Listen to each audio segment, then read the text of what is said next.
Joined now by Dustin Dopirak from the Bloomington Herald. Dustin, how are you, sir? Doing good, Jim. About yourself? Cannot complain. How was your weekend? Good. Yeah, no, it had a nice free weekend mostly. I was quiet.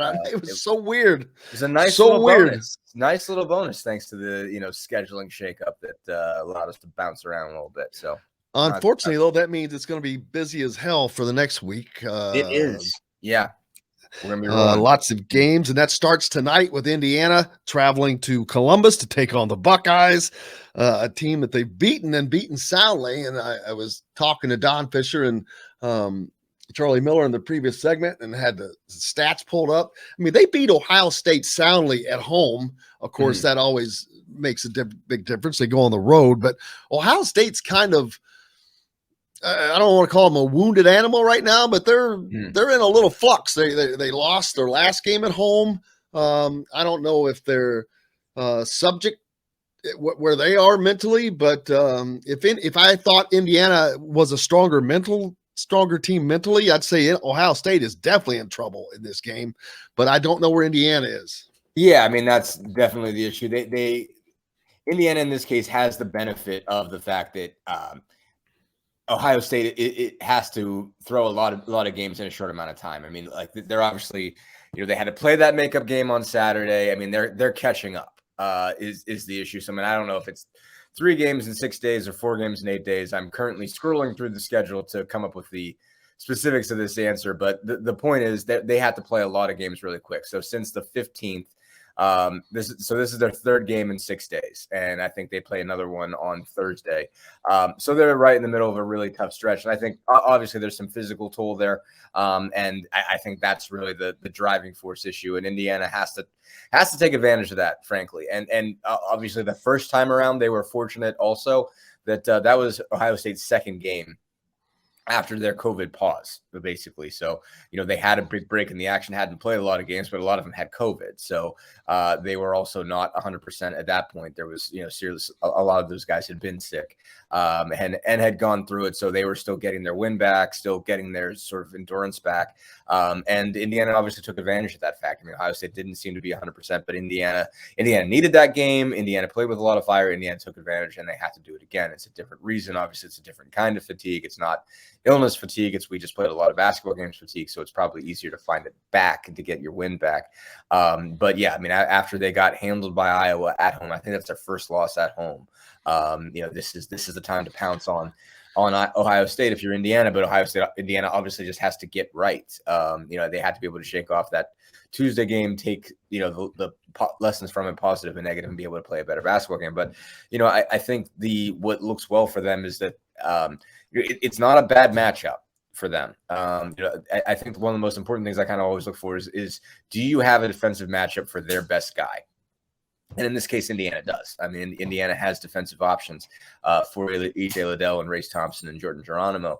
And that makes a big difference. If you can slow that guy down, you have a shot at it. And basically when teams have been able to slow Liddell down, they've had a crack at it. They only gave up 11 points. I think it was 3 of 12 shooting in the first game. Again, that wasn't E.J. Liddell at 100% yet. And he's been, really phenomenal since. I mean, there haven't been many games where he hasn't been, on point. I think he had 15 the other day. So I mean, you can't presume you're gonna hold him down as much. But if you can keep him from blowing you up, you've got a good chance against the rest of them. And there's some talented guys, but I don't think there's anybody there they can't guard.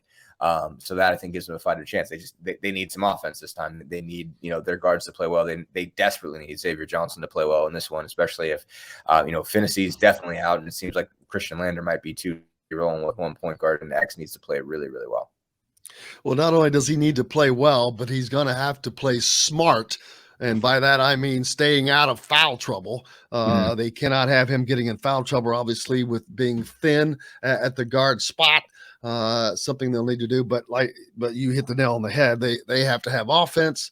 And hopefully they can get it the way they had it last time. But E.J. Liddell is going to be healthier. As you said, he was coming off of an injury and just coming back. This team this is a golden opportunity for Indiana, and having beaten them before, I don't know what confidence it gives to them. on the road, especially, but they've had that week off to heal, to get rested, and Ohio State has been playing quite a bit. So I don't know if that'll have much of an impact on this game. Yeah, no, I mean, again, all of the above. I mean, I think that they needed some reason for confidence. They need something that they can tell themselves to feel better about what's going on, or just feel like, okay, there's not light at the end of the tunnel I'm looking for, but to have some belief going into these games that they can do this, that basically the season is not running away from them. And because they've had that feeling before, obviously they collapsed at the end of last season, which ended not only them missing the tournament in the NIT, but then Archie Miller getting fired. I mean, they know what it's like to feel the bottom fall out, and when they're starting to see those signs again, they need something that will tell them it's not going to happen. Something they can use to tell themselves it's not going to go like that again this time. And that's one of those bits of information you can use going into this game individually, that, hey, we've beaten this team before. We're not incapable of doing this. We're not going to just collapse and fold and turn into a pumpkin here. We have a chance. We can go win this game. So I think that's again, that is something to derive confidence from. I think they derived some confidence against Wisconsin on Tuesday from the fact that they had almost beat them before on the road. And they played with a lot of confidence for a lot of that game. They just couldn't find a bucket in the last 5 minutes. And so obviously there's that piece again. I mean, flatly, I don't expect Indiana to go to Ohio State and fold. I don't expect them to get their doors blown off. But the difference is if they're in a close game in the last 5 minutes, can they find a basket? I can't, that I can't say, because again, they haven't proven, the guards haven't proven they can be trusted offensively yet. And so you need that if you're going to win games late, and someone's got to come up with a big play. But because of, I think, the confidence they'll have coming in here, they're going to make this a game. And I think they're aware of their situation. They're aware that things are becoming increasingly desperate. And I think you're going to see at least a similar effort to what you saw against Wisconsin on Tuesday. It's just finishing it is a different question. David, I meant this question for Don earlier, who was on with us, but I'll ask you instead because I missed it. Do you believe the Hoosier problems on offense is chemistry because their defense is there? They fixed the chemistry. Do you think they can go on a five-game winning streak? That's a lot to ask from this team, I will say, but I think they can win games, and enough games to get into the tournament. Yeah, no, I mean, it's not offensive chemistry. I mean, I guess it's offensive chemistry because it's what, like, if you think of it as, chemistry being the mixing of elements. And so it's like, I think chemistry, like, the questions probably be asked of, do you think they get along well? They think they know how to put themselves up in good situations, but more to the point, it's what you're working with, and it's the elements you're working with and trying to combine into a compound. And that's the issue, is these elements are too simple, basically. And, you're dealing with the biggest problem with this team is its guards are all pretty much one-dimensional. They can either create or they can shoot. They can't do both. Like, if you really look at, there's a site I use all the time. CJ Moore of The Athletic, when we were working together, pointed out to me, called hoopmath.com. And it's really simple, but it's basically, they just say, like, how many of your buckets are at the rim? How many of your buckets are in the mid-range? How many of your buckets are from three? Kind of breaking that down. And, it is really striking to the degree to which you have your two best shooters in Parker Stewart and Miller Kopp go to the rim almost never. I mean, we're talking between the two of them, they don't have 10 buckets at the rim this year. You're starting two guard and small forward. And on the flip side, obviously, you have Xavier Johnson, who's a 34% three-point shooter. Frankly, that's a better number than you would have thought, I think. I mean, he's hit more big shots than you would have expected, but he can obviously go cold because he just doesn't have great form there. He's a phenomenal creator. I mean, like, I think only he's gotten the rim like 78 times, finished maybe 45 of them, 46, somewhere in that range. And almost every single one of those has come off the bounce. I think he's got like 3 buckets that are assisted at the rim.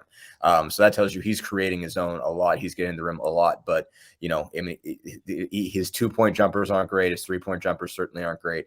And then you have Trey Galloway, another guy that can really, really create off the bounce, but he's not making outside shots. When Rob Finney was healthy, he had a little bit of both, but I mean, he's shooting around 30% for the whole way. And it's just, there is just not enough offensive scoring ability. I mean, it's good that they have spot up shooters. It's better that they have them than that they don't have them.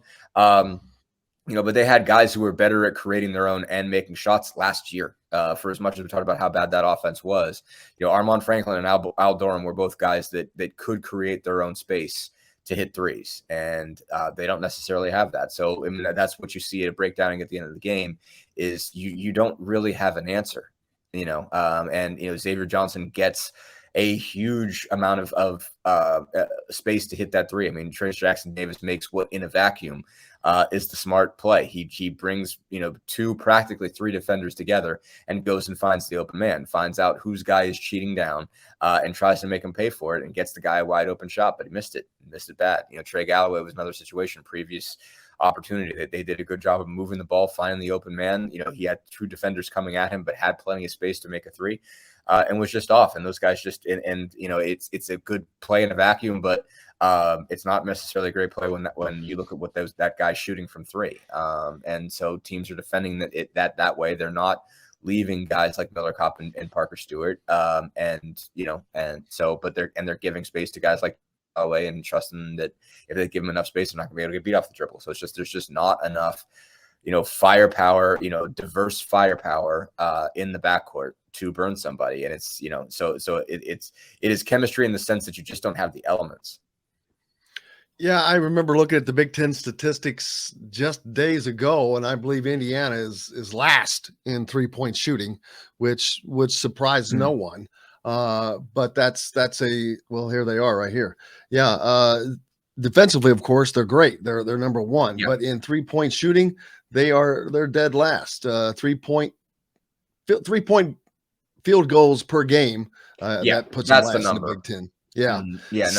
It's 6 versus 9 for someone who leads the league at Purdue. Michigan, not too far ahead. So, or not Michigan, but think about Ohio State. Ohio State, they're up there. They're in the top 4 of the conference. So, Indiana's perimeter defense is going to come into question tonight.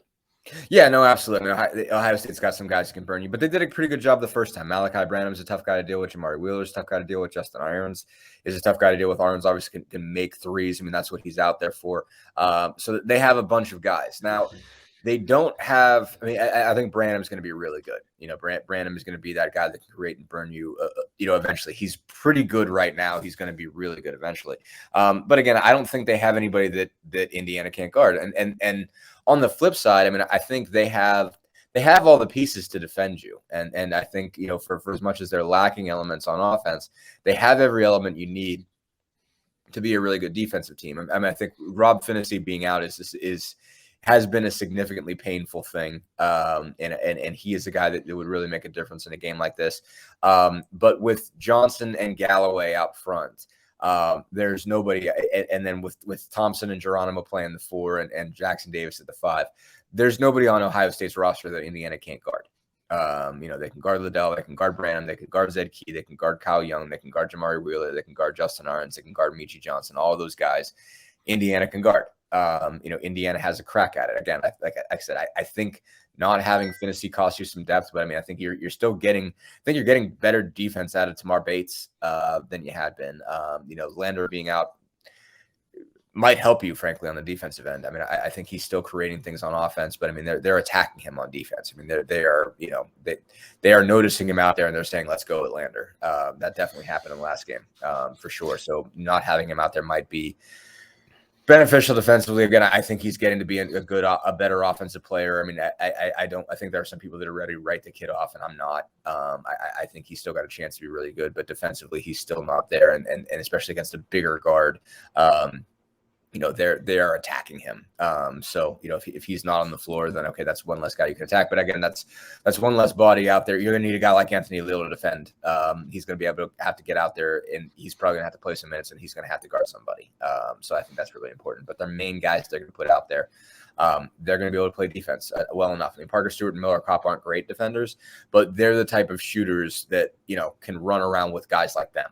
And that's I think a key piece of a defense is, can your guys who offensively just shoot the ball, can they at least guard other people like them? They can run around and they're not somebody who can't break them down off the dribble but is going to run around a bunch of screens. Are they going to be able to keep up with that? And I think Miller Kopp in particular has done a pretty good job with that. And I think Parker Stewart can. Parker keeps getting tough assignments on defense. So, so I think that makes him look like a worse defender than he is, but I think he can guard people like him. So I think they can keep up with a Justin Arns if you put a Galloway on a Branham. So I think they should be able to guard those guys. Yes, they can, and hopefully they will. But the biggest thing is for Xavier is he has to stay out of foul trouble with Indiana being so limited at that front court. And we've seen that we've seen times attack him smartly but he's a good defender. But it's easy when you're the only guy. Boy, you pick up that second foul early, and that would put Indiana at a because we've seen it so many times. Yeah, he really critical guy picking up that second foul early, and it just puts them in a bad position. Yeah, no, he really can't do it. It's a major issue for him. He really cannot get in foul trouble, and he has in the past, and he's had issues with that of reaching too much, of getting too physical. It's tough because he plays a physical game. I think that's the major issue. He plays a physical game, and like that, and a lot of just what he does is about being physical. It's about playing with a head of steam offensively. It's about getting downhill. It's about getting into somebody on defense, and so like that leads to some fouls. And so it's tough to tell. And this is just true on both sides of the floor. It's tough to tell Xavier Johnson that he's got to dial it down a notch because that's so much always part of his game when he is at his best. That's his best trump card is speed, physicality, athleticism.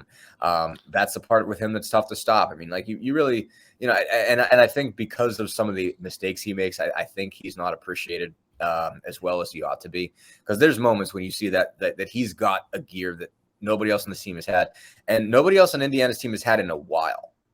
You watch him get downhill in transition. You see him blow past people. I mean, like if there's somebody that's running alongside him when he gets the ball, they're nowhere near him when he finishes. I mean, he can outrun just about anybody, with the ball in his hand, and it's a major important skill. So when he can get them going in transition, he's really good at that, and he's very physical defensively. He's very good at handling ball handlers, and so like he's got the physical capacity to just to be an excellent player and to make a lot of plays and to produce a lot. But I think from time to time, obviously, it gets him into trouble. He plays too fast. He thinks, he has plays where he doesn't think, he just goes. And that's worked for him in the past. And so he needs to slow down. Obviously, he needs to play a little more under control. But he can't get rid of that gear entirely. He has to know it's still there and be able to use it. I mean, he can't just be a stand at the top of the key and distribute type point guard. I mean, he's got to break defensive down because he has that ability, and that's important to have. And basically, Indiana hasn't had that at the level he's got it in several years. So I think it is a tough balance for him, and it is the question for him, and it has been for years, not just at Indiana, but at Pitt and going back with Bishop O'Connell and team takeover. It's always been an issue for him, is the fact that he's got such speed, he's got to use it, but he's got to figure out how to also play under control and balance those. But it seemed like he was really figuring that out for a while. It seemed like he'd really figured out that balance for about 4 or 5 games, and he's got to find it back. He seems to have lost it since the Illinois game. Hasn't been quite the same, and especially right now, he needs to find that, because that's the only way Indiana's got a chance.